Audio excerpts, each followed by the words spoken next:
horlama evet. şu. Ağız solunumu dediğimiz, burnunuzda veya herhangi bir problemden dolayı horlama sesi, bu sesi yapan karşı duvardaki yumuşak damak dediğimiz perdenin sallanma, titreme sesi bu. Yani burnunuzdan horlamıyorsunuz.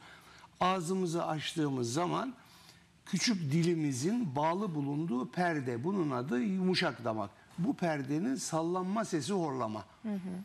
Bunu artıran en büyük nedenlerden biri burun tıkanıklığı. Yani burundan solunum olmayınca, sırt üstü yattığı zaman daha çok, ağzından aldığı zaman horlamaya başlıyor.